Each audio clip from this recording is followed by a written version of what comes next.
அனைவருக்கும் வணக்கம். இப்போ இந்த கட்ஸ் படம் பார்த்துட்டு நாங்கள் வெளியில் வந்திருக்கோம். ரொம்ப நல்லா இருக்கு.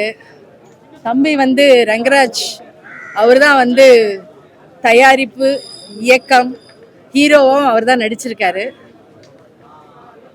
புதுமுகம் நடித்த மாதிரி இல்லை, ரொம்ப நல்லா பழக்கப்பட்ட ஒருத்தர் நடித்த மாதிரி தான் இருந்தது. ஏன்னா அவருடைய நடிப்பு, அந்த ஃபைட்டிங் சீன்ஸ் அதெல்லாமே ரொம்ப நல்லா இருந்தது. கொஞ்சம் முன்ன பின்ன அந்த ஃப்ளாஷ்பேக்ஸ் அப்படி இப்படி போகிறதுனால கொஞ்சம் ஏதாவது கன்ஃபியூஷன் ஆச்சா என்னன்னு தெரியல. ரொம்ப நல்லா இருந்தது. ஆனால் படம் ரொம்ப நல்லா இருந்தது, பார்க்குறதுக்கு ரசிக்கிறதுக்கு ரொம்ப நல்லா இருந்தது. ஆனால் இன்னொரு விஷயம் நான் தம்பிக்கிட்ட அப்போவே சொன்னேன், நான் டி ராஜேந்தர் சார் மாதிரி. டி ராஜேந்தர் சார் எந்த லேடிஸையும் தொடவே மாட்டார், தள்ளி நின்று தான் பேசுவார். என்ன எப்படிப்பட்ட சீனாக இருந்தாலும் சரி. அதே மாதிரி தம்பி ரொம்ப கண்ணியமாக எந்த லேடி ஆர்டிஸ்ட்கிட்டையும் அந்த அளவுக்கு வைஃப் கேரக்டரா இருந்தா கூட அந்த அளவுக்கு இல்லாம ரொம்ப நல்லா கண்ணியமான முறையில ரொம்ப அழகா நடிச்சிருந்தாரு. இதை நடிச்ச அத்தனை கலைஞர்களுமே ரொம்ப நல்லா நடிச்சிருந்தாங்க.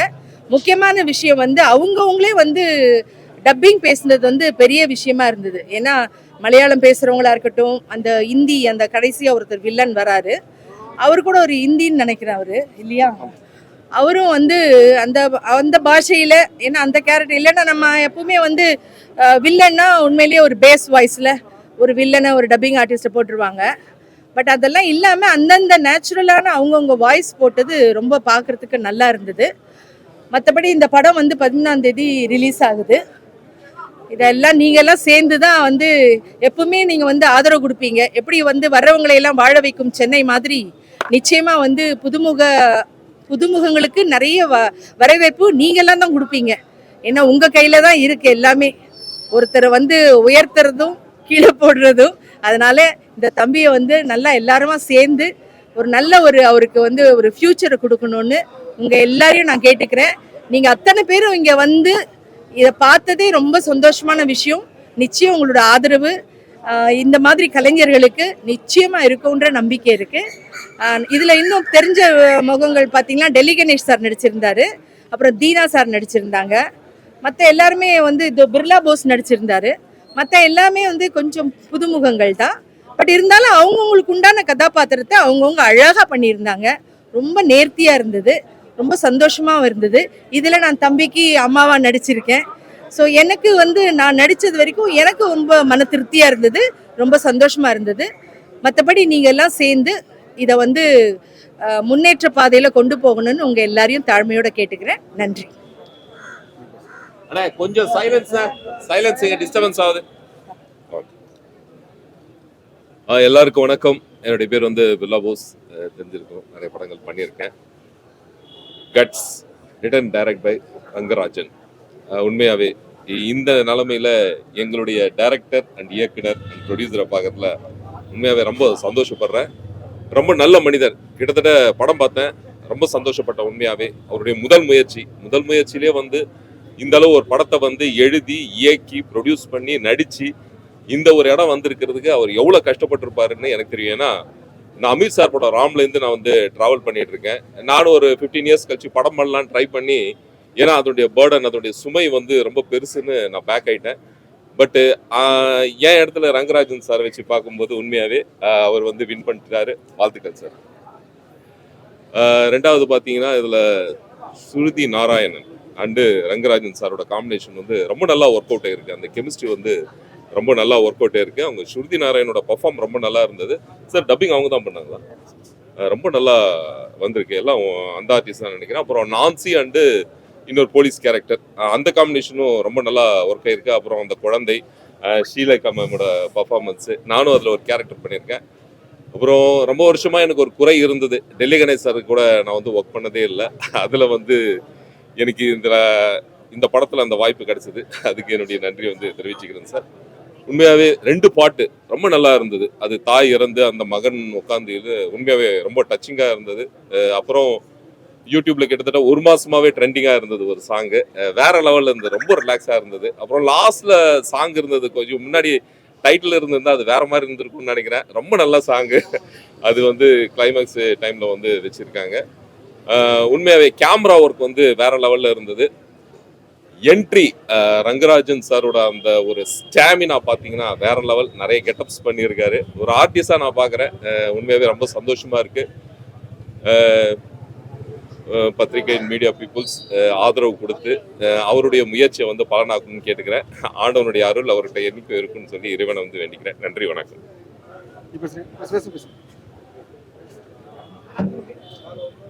அனைவருக்கும் வணக்கம். என்னோட பேர் கயல். நான் சினிமா துறையில் மேக்கப் ஆர்டிஸ்ட்டாக ஒர்க் பண்ணிகிட்ருக்கேன். இந்த படத்துக்கு மேக்கப் நான் தான் பண்ணியிருக்கேன். இந்த படத்துக்கு ஒர்க் பண்ணிகிட்டு இருக்கும்போது சடனாக இந்த மாதிரி ஒரு கேரக்டர் பண்ணணும்னு சார் சொல்லும்போது நான் ஃபஸ்ட்டு கொஞ்சம் எனக்கு தயக்கமாக இருந்தது. ஏன்னா படத்தில் ரொம்ப சென்சிட்டிவான ஒரு கேரக்டர் இது வந்து. ஸோ அதனால் எனக்கு ரொம்ப கொஞ்சம் பயமாகவும் தயக்கமாகவும் இருந்துச்சு. அப்புறம் சார் வந்து எனக்கு நல்லா ஒரு உன்னால் முடியும்னு சொல்லி இதில் நடிக்க வச்சு எனக்கு எப்படி பார்க்கணும், எப்படி உட்காரணும், என்னோடய பாடி லாங்குவேஜ்லேருந்து எல்லாமே எனக்கு வந்து ப்ராப்பராக எனக்கு அவங்க சொல்லி கொடுத்தாங்க. ஸோ அவர் சொன்ன மாதிரி நடிச்சிருக்கேன். அவர் எதிர்பார்த்துருக்கணும்னு வந்திருக்க எனக்கு தெரியல. நீங்கள் எல்லோரும் பார்த்துருக்கீங்க. ஸோ இந்த ஆப்பர்ச்சுனிட்டி கொடுத்ததுக்காக ரொம்ப ரொம்ப நான் நன்றி தெரிவிச்சுக்கிறேன். மேம், சார் கூட எல்லாருக்குமே நான் தான் மேக்கப் பண்ணுவேன். ரொம்ப ஸ்வீட் எல்லாருமே. படம் ஓவரால் வந்து எனக்கு ரொம்ப ஒரு நல்ல எக்ஸ்பீரியன்ஸாக இருந்தது. ஸோ இந்த ஆப்பர்ச்சுனிட்டி கொடுத்த டைரக்டர் சார் எல்லாருக்குமே நான் தேங்க் பண்ணிக்கிறேன். இங்கே வந்த எல்லாருக்குமே ரொம்ப ரொம்ப நன்றி. உங்களோட சப்போர்ட் கண்டிப்பாக வேணும். Thank you so much. Thank you sir.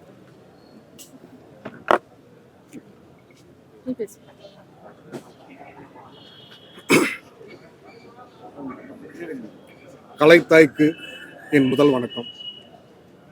இங்கு வந்திருக்கும் அனைத்து பத்திரிகை துறை இணையதள நண்பர்கள் அனைவருக்கும் என் சிறந்தாழ்ந்த வணக்கங்கள், நன்றிகள். ஏன்னா போன டைம் வந்து ஆடியோ லான்ச்சில் நான் எதிர்பார்க்கல. நான் ஒரு சாதாரண ஒரு நடிகன், சாதாரண ஒரு மாணவன். என்னை வந்து இந்தளவுக்கு வந்து பேசினா கொஞ்சம் எமோஷனாக தப்பாக எடுத்துக்கிறாதீங்க. எனக்கு இந்தளவுக்கு வந்து எனக்கு பப்ளிசிட்டி கொடுத்தது நீங்கள் தான். ஏன்னா எனக்கு பின்னாடி யாருமே பப்ளிசிட்டி கிடையாது. எனக்கு இதே மாதிரி இந்த இதையும் நான் எதிர்பார்க்குறேன். ஒரு நல்ல அளவில் எனக்கு ஏன்னா ரொம்ப கஷ்டப்பட்டு ஒர்க் பண்ணியிருக்கிறோம், ரொம்ப போராடி வந்திருக்கிறோம். எல்லாருமே ஹார்ட் ஒர்க் பண்ணியிருக்கிறாங்க. இந்த இடத்துல எங்களோட வாழ்க்கை ஃபுல்லாக உங்கள் கையில் தான் இருக்குது. நீங்கள் எனக்கு எந்த என்ட்ரி சீட் கொடுத்தா தான் நான் திரையுலக வாழ்க்கையிலேயே நான் பயணம் பண்ண முடியும். வேறு யாரும் இல்லை எனக்கு. முக்கியமாக நிறைய பேருக்கு நான் நன்றி சொல்லலை. நான் நிகில் முருகன் சாருக்கு வந்து நான் ரொம்ப ரொம்ப நன்றி சொல்லிக்கிறேன். ஏன்னா இந்தளவுக்கு வந்து ஒரு பப்ளிசிட்டி நேற்று நியூஸ் 7 சேனலில் போட்டது நான் எதிர்பார்க்கல. நான் எனக்கு ஒரு சாதாரணமானவனுக்கு இந்தளவுக்கு நீங்கள் வந்து மீடியா எனக்கு சப்போர்ட் பண்ணுன்றது மிகப்பெரிய பலமாக இருக்குது எனக்கு. ஏன்னா நான் வந்து கிட்டத்தட்ட ஏப்ரல் 18ஆம் தேதி படம் ரிலீஸ் பிளான் பண்ணிட்டேன். படம் நான் தேட்டர் கிடைக்கல. அதுக்கடுத்து மே 23 அப்பையும் தேட்டர் கிடைக்கல. சரி, ஓகே, என் திரையுலக ஆசான் உலகநாயகன் பத்மஸ்ரீ டாக்டர் கமல்ஹாசன் அவர்கள் படத்தோட நம்ம படமும் வரட்டும் அப்படின்னு சொல்லிட்டு தக்லைஃபோட நான் வந்து வரணும்னு சொல்லிட்டு பிளான் பண்ணி 6 டேட்டும் போட்டேன். நான் அப்பையும் தேட்டர் கிடைக்கல. எனக்கு நான் ரொம்ப கஷ்டப்பட்டு எல்லா இடத்துலையும் வந்திருக்கிறேன், தேட்டர் கிடைக்கல. நான் என்ன பண்ணுறதுன்னு எனக்கு தெரியல. எனக்கு 6ஆம் தேதி நான் ரிலீஸ்க்கு எல்லாமே பிளான் பண்ணிட்டேன், எல்லாமே பண்ணிட்டேன். எப்படி எங்கே போனாலும் தேட்டர் பிளாக் பண்ணி வச்சிருக்கிறாங்க. அது ஏன்? அப்போ எப்படி நாங்கள் ரிலீஸ் பண்ணுறது? அவங்க படமும் வரட்டும், நான் வேண்டான்னு சொல்லலை. என் தலைவன் படம், உலகநாயகன் கமல்ஹாசன் படம் வரும்போது என் படம் வரும். நான் ரசிகன், 36 வருஷமா தீவிர ரசிகன். சின்ன வயசுல விவரம் தெரிஞ்சிலிருந்து அவரை மட்டும் கமல் என்ற 3 வார்த்தையை மட்டும் தான் நான் சுவாசிச்சுக்கிட்டு இருக்கிறேன். நீங்கள் நம்புவீங்களான்னு தெரியல. நான் 36 வருஷமா சின்ன வெற்றி விழா படம் வந்ததுலேருந்து அவர் போஸ்டரில் காலையில் எந்திரிச்சு முடிச்சுட்டு தான் நான் தூங்குவேன். காலையில் எந்திரிக்கும் போது அவர் முடிச்சுட்டு தான் நான் இது பண்ணுவேன். தூங்கும்போது அவரை பார்த்துட்டு தான் தூங்குவேன். இன்னைக்கு வரைக்கும் நீங்கள் நம்புவீங்களான்னு தெரியல, அவரை பார்த்துட்டு தான் எந்திரிப்பேன். அவர் போஸ்டரை பார்த்துட்டு தான் எந்திரிப்பேன். அவரோட இது இன்னைக்கு மொபைலில் நான் பார்த்து எந்திரிக்கும் போது அவர் நான் பார்த்துப்பேன், தூங்கும் போது அவர் பார்ப்பேன். அப்படி நான் நேசிக்கிற என் தலைவன் படம் வரும்போது, நான் ரசிகன் படம் வரும்போது எனக்கு எப்படி இருக்கும்? அதை விட ஒரு ப்ரீ செக்ஸ் வேற என்ன இருக்குது அப்படின்னு நினச்சிட்டு போனால் தேட்டரை வந்து பிளாக் பண்ணி வச்சிருக்கேன். அது ஏன் அப்படி எனக்கு புரியல. அவங்க படம் வரட்டும், நான் வேணானே சொல்லலையே. எங்களுக்கு குறிப்பிட்ட தேட்டர் ஒதுக்கி கொடுங்க, ஏன் கொடுக்க மாட்டேன்றீங்க? எல்லாரும் என்னை போல பல தயாரிப்பாளர்கள் ரொம்ப ரொம்ப ரொம்ப கஷ்டப்பட்டு போராடி தேட்டர் கிடைக்கல. ஓகே, அப்போ நம்ம ஏதாவது ப்ரொடக்ஷன்லாம் முடிச்சிட்டோம், இங்கே வந்து நம்ம வந்து ஏதாவது ஒரு இன்கம் பார்க்கலாம் அப்படின்னா மற்ற பெரிய படங்கள்லாம் வந்து பார்த்தீங்கன்னா சேட்டலைட் ரைட்ஸு எஃப்எம்எஸ் ரைட்ஸு முன்னாடியே வித்துடுறாங்க. அவங்கள வந்து இப்போ எந்த படம் தோல்வி அடைஞ்சாலும் எனக்கு தெரிஞ்ச நாலேஜில் சொல்கிறேன், லாஸ் கிடையாது அவங்களுக்கு. நாங்கள் அப்படி இல்லை, ஒரே வார்த்தை சொல்கிறாங்க, தேட்டரில் படத்தை ரிலீஸ் பண்ணிட்டு வாங்க அப்புறம் நாங்கள் வாங்கிக்கிறோன்றாங்க. இன்னைக்கு வரைக்கும் எஃப்எம்எஸ் எதுவுமே விற்கல. நாங்கள் ரிலீஸ் பண்ணிட்டு வாங்க வாங்கிக்கிறோன்றாங்க. நீங்கள் ரிலீஸ் பண்ண போனால் தேட்டர் கிடைக்கலன்றாங்க.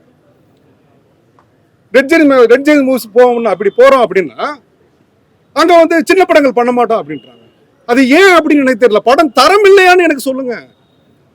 படம் தரம் இல்லைன்னா நீங்க சொல்ற படம் நான் கேட்கிறேன். இன்னைக்கு ஆபாச காட்சி, நான் படத்துல ஸ்டார்ட் பண்ணும்போதே ஒண்ணு நினைச்சேன், ஆபாச காட்சிகள் வரக்கூடாது, கீழ்த்தரமான வசனங்கள் வரக்கூடாது, டபுள் மீனிங் டயலாக் வரக்கூடாது.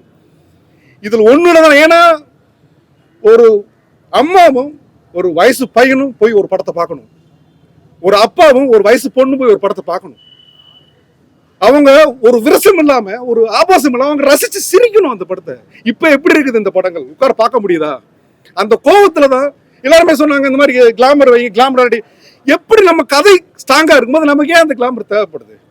நான் கதையோட தேவைப்படுற கிளாமர் வைக்கலாம். இது இப்ப ரொம்ப ஆபாசமா, ரொம்ப டபுள் மீனிங், பார்க்கவே முடியல.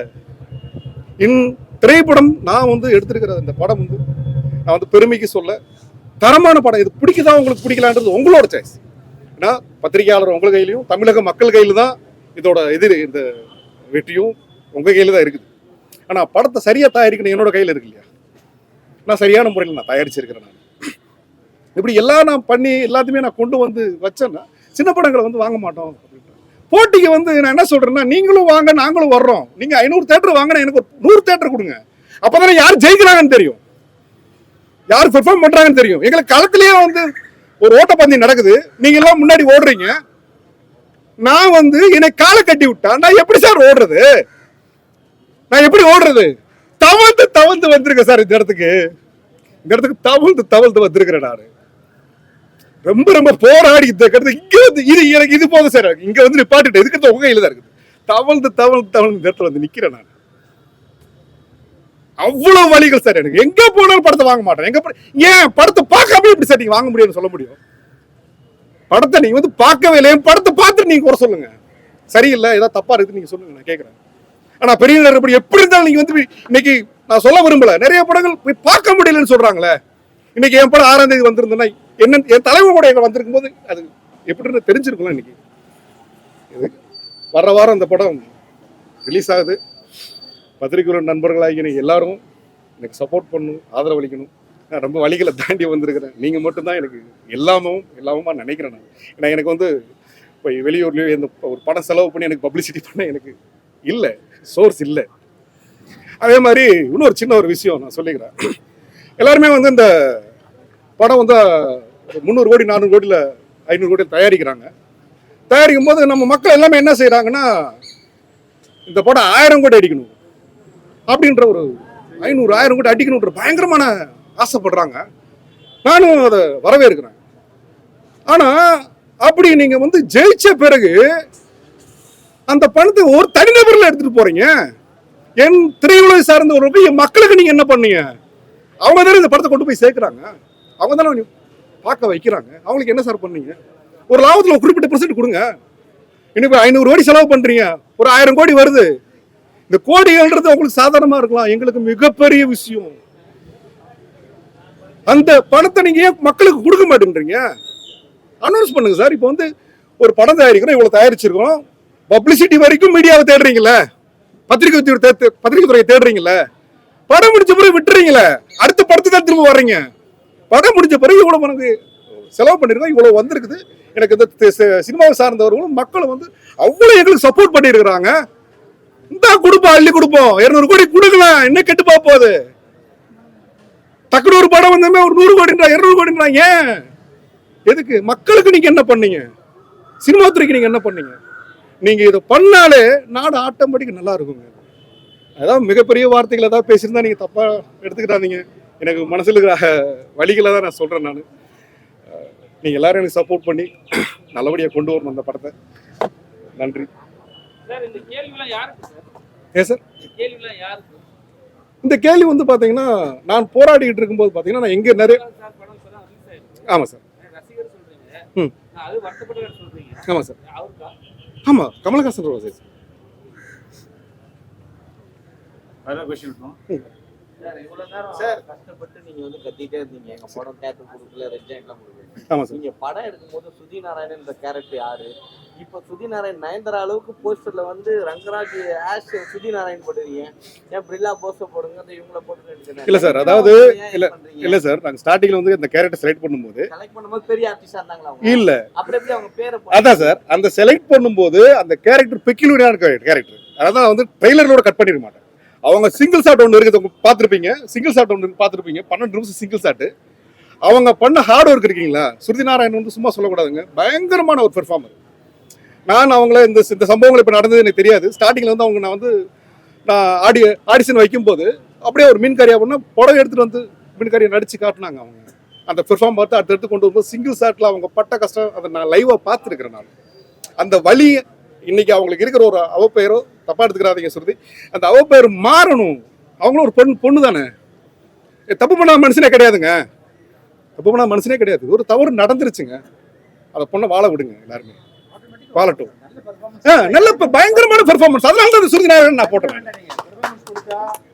அதை நீங்க பாத்துருப்பீங்களா, நீங்க சொல்லுங்க, உங்களுக்கு தெரியும். நீங்க யாருக்குமே படம் காட்டல, உங்களுக்கு காட்டியாச்சு, உங்களுக்கு தெரியும் என்ன நான் பெர்ஃபார்ம் பண்ணிருக்கேன், எப்படி பண்ணிருக்கேன். நீங்களே பல ப்ரமோஷனுக்காக நடிக்காத பல பேர் வந்து படம் நல்லா இருக்குன்னு பேச வராங்க. சரிங்க சார். உங்க படத்துல நீங்க சுதி நாராயணன் முக்கியத்துவம் கொடுத்துருக்கீங்க, சரிங்க அவங்க நல்லா நடிச்சிருக்காங்க. சரிங்க சார். அவங்களும் வரல, இந்த ஹீரோயினும் வரல. இல்ல சார், அவங்க ஷூட்ல இருக்காங்க சார். அவங்க ஒன் டைம் வந்து வந்துட்டாங்க, கூப்பிட்டு வந்துட்டாங்க. இந்த நேரத்தில் அவங்க ஷூட்ல இருக்காங்க சார், ஊட்டியில ஷூட்ல இருக்காங்க, அதனால வர முடியும் சார். இல்லாட்டி எப்ப இருந்தாலும் இல்ல சார், ஒரு நிமிஷம் சார். இல்ல சார், இவங்க தான் சார் எனக்கு வந்து பயங்கரமான பெர்ஃபார்ம் கொடுத்தாங்க. எனக்கு நான் எப்படி சொல்றேன், அவங்களுக்கு நான் குறை சொல்ல. சரிங்க சார். போட முடியலன்னு சார், ஒரு இதுக்காக சார் போட்டுருக்கோம் நம்ம. இல்ல சார், விளம்பரம் அப்படி கிடையாது சார். இந்த படத்தை அவங்க பண்ணிருக்காங்க, அதுக்காக நான் என் பேரையே போடணும்னு யோசிச்சுட்டு இருந்தேன் நான். இல்ல சார், அவங்க பெர்ஃபார்மன்ஸ் பண்ணிருக்காங்கன்றதுக்காக தான் சொல்றேன். அவங்க அந்த அளவுக்கு பெர்ஃபார்மன்ஸ் பண்ணிருக்காங்க சார், அவங்க அந்த அளவுக்கு ஹார்ட் ஒர்க் பண்ணிருக்காங்க.